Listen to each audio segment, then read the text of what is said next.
또한이라고 하는 이 28절 말씀을 시작하는 그 앞에 붙어 있는 것이 그 앞쪽에 있는 이 남자가 남자와 더불어 부끄러운 일을 행하여 그들의 그릇 때문에 상당한 보응을 그들 자신이 받았다.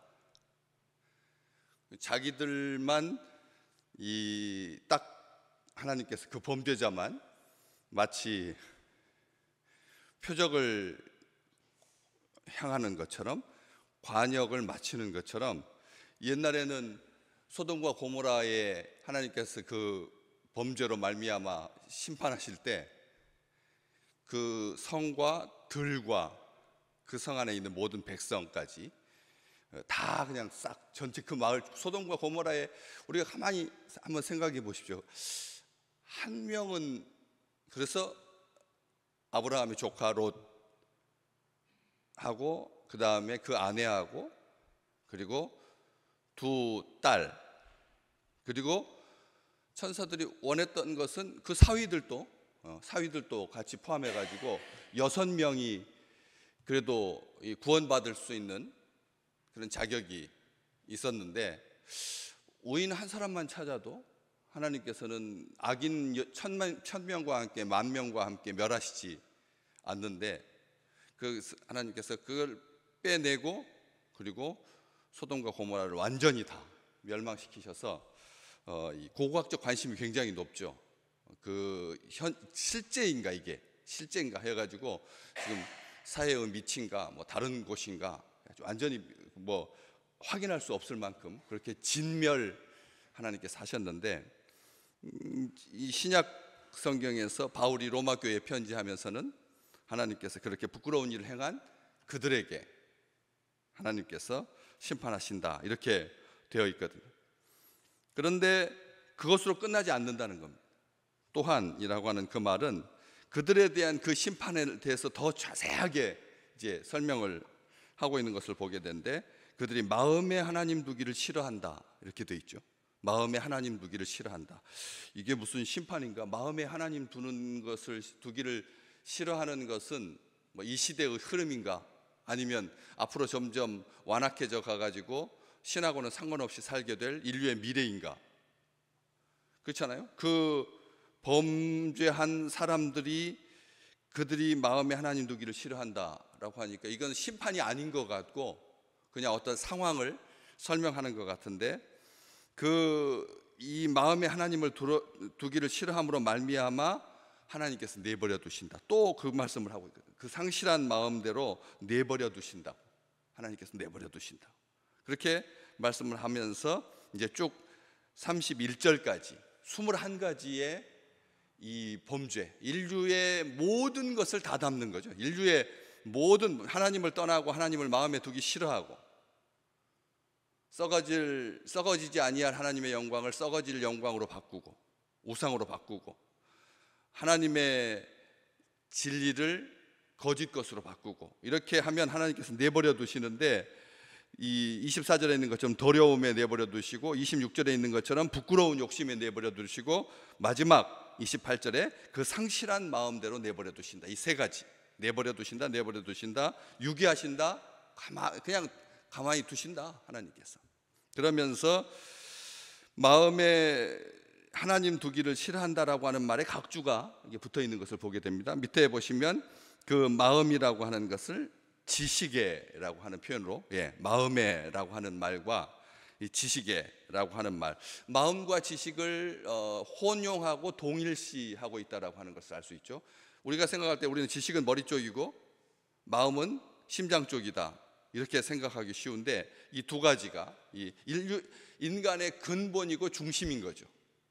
다른 것은 상처를 입거나 또 그렇더라도 어떻게 해볼만 하겠는데 뇌 부분하고 그리고 이 심장 부분, 그래서 가장 생명의 중심이 되는 그 부분에 대해서 하나님 두기를 싫어한다라고 하는 그 말을 그렇게 사용하고 있다는 거죠. 그 중심에 하나님 두지 않는다 이렇게 말하고 있습니다. 이 중심에 두었다, 그러니까 머리에 두었다, 심장에 두었다, 인간의 그 중심에 근본에 하나님 두기를 싫어한다라고 하는 말은 다시 말하면 최우선순위를 어디에다 두고 사느냐라고 질문하시는 거죠. 오늘 한 주간을 마치면서 우리 믿음의 백성들에게 우리의 중심은 뭐였는지 한번 생각해 보라. 우리가 한 주간 사시면서 무엇을 최우선순위에 두고 살았느냐. 어떠십니까? 우리 지식, 우리의 마음. 사실 하나님을 최우선순위에 둔다라고 하는 말도 사실 불경스러운 거죠. 왜냐하면 하나님 말고 그 다음에 그 순서대로 착착착착 이런 생각이 드니까요. 하나님을 최우선에 둔다라고 하는 말이, 이 말 자체도 하나님 앞에 저는 불경스럽다고 생각합니다. 하나님밖에 없는데 뭘 그걸 1순위, 2순위, 3순위 따진다. 그래서 하나님의 말씀과 뜻을 따라서 삶의 모든 영역에서 행하는 것이 무엇인지를 묻고 있는 겁니다. 우리에게 묻는 거죠. 사실은 이 동성 간의 이 성욕을 만족하려고 그냥 몸부림치는, 쾌락을 쫓아서 어쩔 줄 몰라 하는 그런 사람들을 타겟으로 삼아서 정죄하고 막 그런 것이 아니라 우리 스스로를 돌아보게 한다는 거죠. 여기에 보면 하나님을 우선순위에 둔다라고 하는 말이 뭔데요? 지금 이 시대에 하나님의 존재, 하나님의 권위, 하나님의 성품, 하나님의 공의, 하나님의 인정, 하나님의 의지, 두려운 마음으로 하나님을 신뢰하고 있는가, 순종하고 있는가, 청종하고 있는가, 하나님을 진짜로 의식하면서 살기는 하는가. 우리가 그렇잖아요. 우리가 하나님을 언제 의식하게 되죠? 하루를 이렇게 쭉 보셨을 때 하나님 의식하는 시간이 언제인가요? 대부분 자신의 삶을 살기에 급급하지, 하나님이 지금 머리에 있는가, 하나님이 지식에 있는가, 하나님이 그 마음속에 있는가, 그 중심에 있는가, 헤아려 보고 있는가, 늘 우선순위를 따라서 일을 처리하고 있는가, 이게 철저한가, 하나님이 너희에게 전부인가, 하나님이 답인가, 우리로 하여금 묻고 있는 거죠. 하나님의 뜻을, 하나님의 말씀을 행할 마음과 의지가 있는가, 지식이 있는가. 그런데 지식적으로, 지적으로, 의지적으로 그렇게 이 하나님을 최우선 순위에 둔다라고 하는 말이, 우리가 어떻게 그럴 수가 있습니까? 자기 삶 살기 바쁜데 자녀들 이렇게 딱 보시면 어떠십니까? 어떻게 삽니까? 뭐 우리도 그렇지만 어떻게 사는 것이 부모님을 생각하고 또 기뻐하고 그렇게 사는 것입니까? 우리 생각에 어떤 마음이 드십니까? 그들이 자기 삶 잘 사는 게 우리를 위한 거고, 그게 행복한 거 아니겠습니까? 날마다 분초마다 아빠한테 전화하고 뭐 메시지하고 통화하고, 그리고 날마다 집에 오는 것이 모든 것의 중심에 우리를 두고 있는, 부모를 염두에 두고 있는 것입니까? 여러분, 그렇다면 어떻게 하겠습니까? 힘들어서 못 삽니다. 부모도 그렇잖아요. 그러니까 올 때 반갑지만 갈 때 더 반가운 이유가 자기들의 삶을 제대로 사는 것을 원하는 거지, 날마다 부모님 의지하고 부모님 신뢰하고 뭐 존중하고 존경합니다 하고 사랑합니다 하고 하는 것이 부모를 위한 게, 하나님을 위한 게 아니라는 거. 잘 여기 보셔야 됩니다. 이게 하나님을 의지하지 아니하고 제 뜻대로 살지 않는가, 제 뜻대로, 다시 말하면 기분 내키는 대로, 성질대로, 본능을 따라서 함부로 막 사는, 욕심과 정욕을 따라서 죄악 속으로 빠지는, 하나님을 마음에 두기 싫어한다라고 하는 말은 바로 그런 의미인 거죠. 합당하지 못한 일을 하고 두려움과 허무함으로 가득 차서 잃어버린 마음이 된다는 거죠. 상실한 마음이라고 하는 말은 그런 것입니다.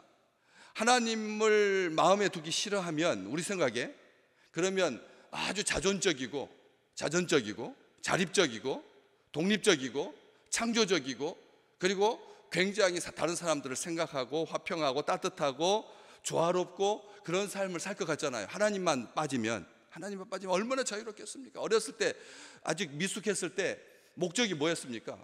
부모님 떠나서 내 가정을 한번 꾸려봐야겠다. 그렇지 않았어요? 우리 아무리 좋은 부모 관계, 그런 관계일지라도 그 아직 미숙했을 때는 떠나는 것, 부모님을 지우는 것, 이것이 최우선순위였고 이게 답인 것 같았고 그게 정의고 그게 진리인 줄 알았잖아요. 그렇잖아요. 그러니까 이런 마음이 있다는 것이죠. 그러면 그런 하나님을 마음에 두기 싫어하는 대로 하나님을 안 계시면, 마음에 하나님이 없으면 그냥 빈 채로 있거나 아니면 자기 아주 높은 고결한 그런 숭고한 그런 어떤 것이 그 자리를 하는 것이 아니라 성경은 분명히 말합니다. 바울이 강조해서 말하는 겁니다. 상실한다고요. 마음을 상실한 마음이 된다. 상실한 마음이 뭔데요? 잃어버린다는 거죠. 자기 마음을 잃어버리고 생각을 잃어버리게 돼요. 마음과 생각을 잃어버린다. 이 상실한 마음의 반대말은 뭐죠? 마음을 잃어버렸다라고 하는 말의 반대말, 원래로 한다면 상실한 마음의 반대말은 꽉 찬 마음, 얻은 마음 이럴 것 같잖아요. 아닙니다. 이 헬라어에서 상실한 마음의 반대말은 신실함입니다. 신실한 마음. 우리가 하나님을 우리의 마음에 두면 어떻게 된다고요? 신실한 하나님을 우리 마음속에 두게 되는 거예요. 신실한 마음이 된다니까요. 우리가 그냥 상실한 마음의 반대가 얻은 마음이 아니라 신실하다.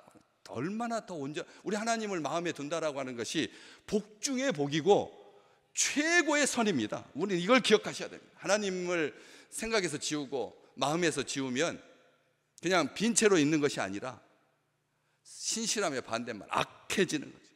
악해집니다. 굽어집니다. 사람의 마음이 아주 거칠어집니다. 부패와 왜곡, 더러운 거짓과 속임으로 가득하게 되고 타락하게 되고, 하나님을 지우면 온전하게 자유를 누릴 것 같고 창의적이 되고 고결하게 되고 순결하게 되고, 그 다음에 자기의 열심대로 하게 되고 돈 버는 대로 들어올 것 같은데 그렇지 않다라고 하는 거죠.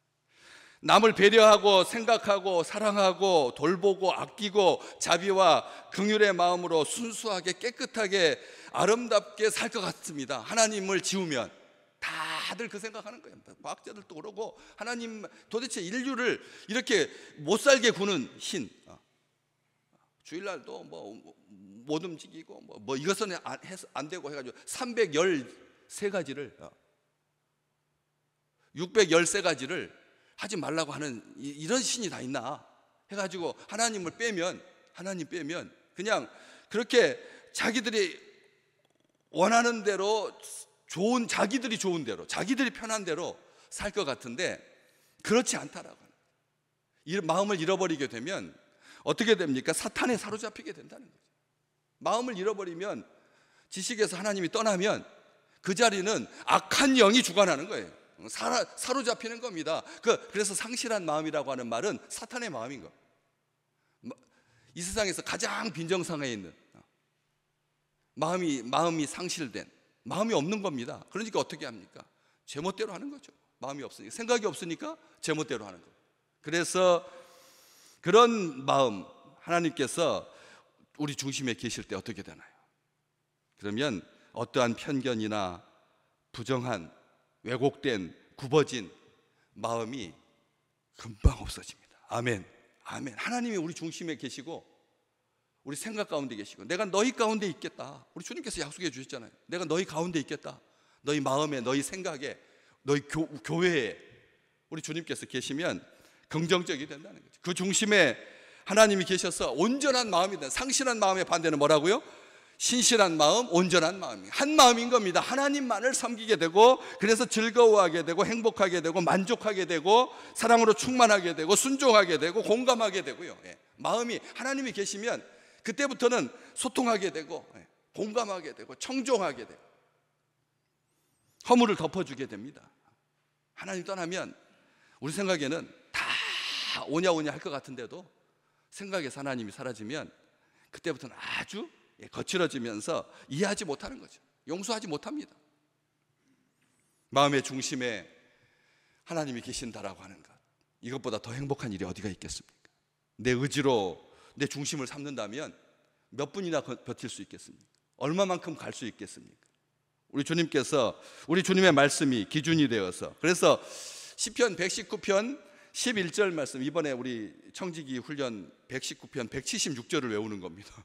그 3조가 그냥 그 공동체로 그냥 개인이 암송하는 게 아니라 그 조가 119편 176절을 세 토막으로 나눠 가지고 1조, 2조, 3조가 다 외워야 이번에 졸업합니다. 날마다 그 개인이 많은 사람은 10절 외워야 되고 그런데 적은 사람은 한 8 정도로 그렇게 외우고 있는데, 시편 119편 11절, 내가 주께 범죄하지 않으려고 주의 말씀을 내 마음에 두었나이다. 뭐 하지 않으려고요? 범죄하지 않으려고 주님의 말씀을 어디다 뒀다고요? 마음에 뒀다고. 아멘. 주님께서 우리 마음에 계시면 뭐 하지 않게 된다고요? 범죄하지 않게 된다는 말이죠. 주님이 말씀이 계신다라고 하는 말은 주님이 계신다는 말입니다. 주님께서 우리 가운데 계시면 범죄하지 않게 된다는 거죠. 하나님께서 우리의 마음을 주관하시기를, 우리의 마음을 주관하시기를, 우리의 마음을 주장하시기를, 우리의 마음을 관리해 주시고, 하나님이 우리의 마음을 관리해 주셔야 된다. 몸 관리는 우리가 열심히 합니다. 그렇잖아요. 우리 몸 관리는 우리가 열심히 하는데 마음 관리는 우리가 못하잖아. 생각 관리도 우리가 못합니다. 아시잖아요. 순간인데요. 뭐 예배 드리고 설교 듣는 중에도 사탄이 그 사이에서 가라지 뿌리고 가는데요. 아니, 하나님의 말씀을 듣고 있는 순간에도 우리의 생각과 우리의 마음에다 가라지를 뿌리고 간다니까요. 듣고 있는데도, 보고 있는데도, 하나님의 은혜 가운데 있는데도 그런 일이 발생하는데, 그렇기 때문에 몸 관리는 열심히 하지만, 의지적으로 할 수 있겠지만, 그러나 우리의 생각과 우리의 마음을 지키시는 분은 우리 하나님이시라. 그래서 우리의 마음을 주관하여 주셔서, 그래서 우리의 마음의 주인이 주님이셔야지, 우리의 마음의 주인이 돈이 되지 않도록, 얼마나 하나님한테 모독 아닙니까? 우리 마음의 주인이 돈이 되게 하는 거, 우리의 미래가 되게 하는 거, 민주주의가 되게 하는 거, 그게 아니라는 거죠. 그래서 하나님을 주인 삼은 복된 정말 아름다운 우리 식구들 되시기를 주의 이름으로 축복합니다.